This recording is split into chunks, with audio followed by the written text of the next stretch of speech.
आज शाम को भारतीय जनता पार्टी के राष्ट्रीय कार्य समिति में एक आर्थिक प्रस्ताव पर बेहद ही सार्थक चर्चा हुई। प्रस्ताव आपको प्रेस कॉन्फ्रेंस समाप्त होने तक मिलेगा, लेकिन उसका सारा पहले जो महत्व और बाकी उसमें महत्वपूर्ण चीज़ें उसके बारे में डॉक्टर साहब बताएंगे। प्रस्ताव वहाँ मैंने रखा, उस पर पीयूष गोयल और बिहार के उप मुख्यमंत्री सुशील मोदी, इन दोनों ने उसका अनुमोदन किया। प्रतिनिधियों ने चर्चा करने के बाद डॉक्टर मुरली मनोहर जोशी जी ने उस पर एक बहुत ही सार्थक और एक बहुत ही एक नया विश्लेषण करने वाला एक अपना परिभाषा दी। और floor to doctor Joshi ji. आवाज़ आती है? इससे भी आती है? नहीं है?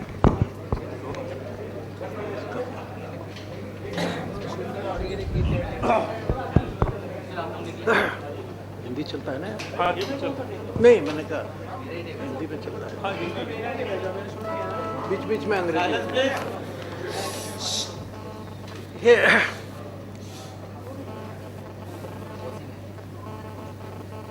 There has been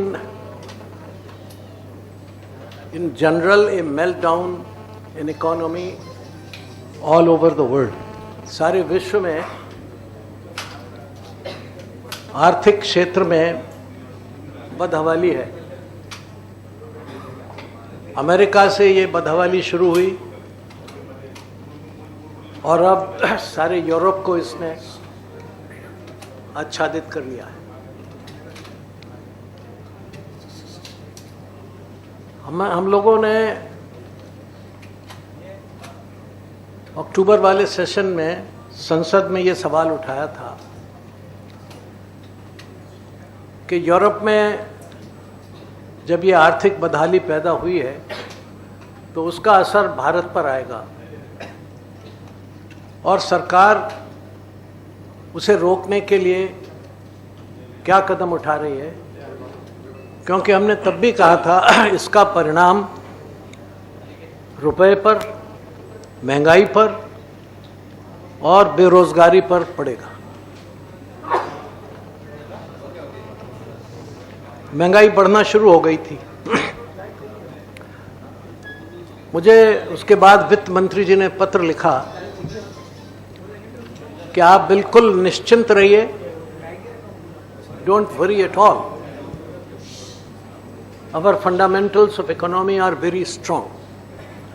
हमारी अर्थव्यवस्था के मूल तत्व बहुत मजबूत हैं और सारी दुनिया में चाहे जो कुछ हो, हम बिना किसी असर के निकल जाएंगे। जैसा कि हम अमेरिकन बदहाली से निकल आए, वैसा ही इससे भी निकल आएंगे। अनेक सांसदों ने कहा कि उस समय भी कहा था कि ये बहुत गलत हो रहा है, इसमें से हिंसा भी पैदा हो सकती है और दुनिया के अनेक देशों में ऐसा वातावरण भी पैदा हुआ है, इसलिए आप इसको हल्के तौर पर मत लीजिए। मगर एक ही मिनट, जिनको सुनना है उनको सुनने देना चाहिए। जो पीछे आपस में बोल रहे हैं वो बाहर जाकर भी बोल सकते हैं, चाय पी सकते हैं। हाँ प्लीज। तो लेकिन सरकार ने कोई ध्यान नहीं दिया। अब फिर पिछले 2-3 महीने से दुनिया भर में जो बदहाली आई और उसमें से जो रुपए की कीमत बेतहाशा गिरी, फिर हमने सवाल किया कि ये रुपया लगातार क्यों गिर रहा है। सारी दुनिया में डॉलर मजबूत नहीं है। पहले तो डॉलर गिर रहा था, लेकिन अब थोड़ा थोड़ा कहीं स्थिर है, लेकिन मजबूत कहीं नहीं है। मगर भारत में बहुत मजबूत है, हर रोज मजबूत हो रहा है। ऐसा लगता है कि भारत सरकार उसको अच्छी तरह परवरिश कर रही है, नरिशमेंट दे रही है और ये डॉलर को मजबूत कर रही है। हमने उनसे पूछा कि भाई ये क्या वजह है कि यहाँ डॉलर मजबूत हो रहा है और बाकी दुनिया में वो मजबूती नहीं है, और क्या वजह है कि रुपए का मूल्य गिर रहा है बराबर। हमारी जो सार्वभौमिक रेटिंग है, सॉवरेन रेटिंग, वो गिर रही है, बैंकों की साख गिर रही है। क्यों हो रहा है ऐसा? वो आप कह रहे हैं कि हमारे फंडामेंटल्स बहुत मजबूत हैं। तो इसलिए हमने सवाल उठाया कि पहली बात ये देखिए कि आपके फंडामेंटल्स मजबूत हैं या नहीं है।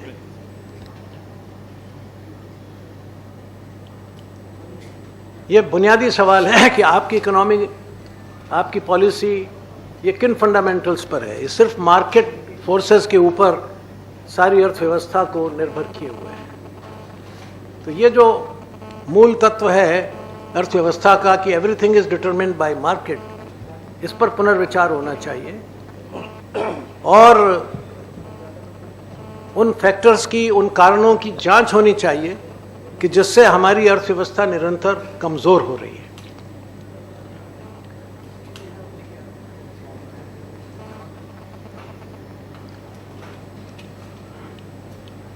(2008) में जब मेल्टडाउन हो रहा था तब फ्रेंच प्रेसिडेंट मिस्टर सरकोजी ने एक कमीशन बैठाया था जिसके मेंबर्स थे अमर्त्य सेन, जो इंडियन या एशियन इकोनॉमी को रिप्रेजेंट करते थे, स्टिग्लिट्ज जो अमेरिकन और ग्लोबलाइज्ड वर्ल्ड के पुराने आर्थिक सलाहकार और नोबेल लॉरिएट थे, और तीसरे थे मिस्टर फितूशी जो यूरोपियन इकोनॉमी के जानकार थे और फ्रांस के टॉप मोस्ट इकोनॉमिस्ट। और उन तीनों से उन्होंने कहा कि भाई बताओ ये क्या हो रहा है। आप कहते हो ग्रोथ हो रही है और उधर इनइक्वालिटी बढ़ रही है। आप कह रहे हो ग्रोथ हो रही है, उधर लोग कहते हैं ऑक्यूपाई द वॉल स्ट्रीट। हमारे यहाँ घपला हो रहा है, फ्रांस में उथल पुथल हो रही है, ग्रीस बिगड़ा जा रहा है, जर्मनी तैयार नहीं हो रहा है। ये क्या हो रहा है? Why it is happening? उन तीन लोगों ने बहुत मेहनत करके एक रिपोर्ट पेश की और उन्होंने कहा कि ज़रूरत है इस बात की कि जो हमारा इकोनॉमिक मेजरमेंट का सिस्टम है, the matrix of our economic system, they need to be revised. इसकी फिर से जांच होनी चाहिए कि whether GDP is the correct matrix और नॉट। तो इसलिए वो अपने फंडामेंटल्स पर जा रहे हैं, देख रहे हैं कि कहाँ गलती है। तो हमने ये मांग की है कि भाई देखो, आप भी अपने फंडामेंटल्स को रिवाइज करो, जो करेक्शन लगाना है वो लगाओ, लेकिन ये मत कहो कि हम 3 महीने में ठीक कर लेंगे, हम 2 महीने में ठीक कर लेंगे। हर बार आप ये कहते हो 3 महीने में ठीक, 2 महीने में ठीक। This we don't accept. इसलिए आप सबसे पहले इधर आइए। दूसरी बात जो इसमें हम लोगों ने बहुत सारी बातें बताई हैं कि स्टैगफ्लेशन हो गया है, करप्शन बहुत है, मिस गवर्नेंस बहुत है, वो सब आपको प्रस्ताव में पढ़ने को डिटेल्स में मिल जाएंगे, स्टैटिस्टिक्स भी सब मिल जाएगा। लेकिन बुनियादी बात यह है कि आप ये बताएं हमें कि आपने इस अर्थशास्त्री प्रधानमंत्री ने ये अनर्थकारी अर्थव्यवस्था क्यों पैदा की? आपने अर्थ का अनर्थ कर दिया है, टोटली बंगल्ड, मिसमैनेज्ड। और आपके वित्त सलाहकार ने तो और भी इसके अंदर नया एक एलिमेंट जोड़ दिया कि हम 2014 तक कुछ नहीं कर पाएंगे भाइयों, हमारे सामने पॉलिसी रेस्ट्रिक्शंस हैं और हमारे एलाइज हमको कुछ नहीं करने देते।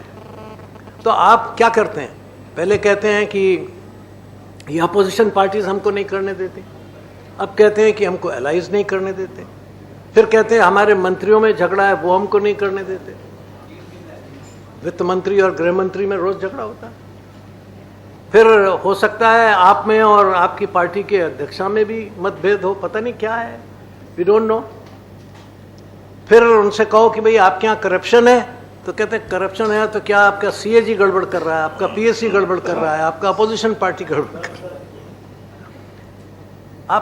आप क्यों नहीं बताते कि कहाँ गड़बड़ है? हम बता रहे हैं कि आपकी पॉलिसी गलत है, हम बता रहे हैं कि आपके बुनियादी तत्व गलत हैं, फंडामेंटल्स गलत हैं, मौलिक तत्व गलत हैं, उनको ठीक कीजिए।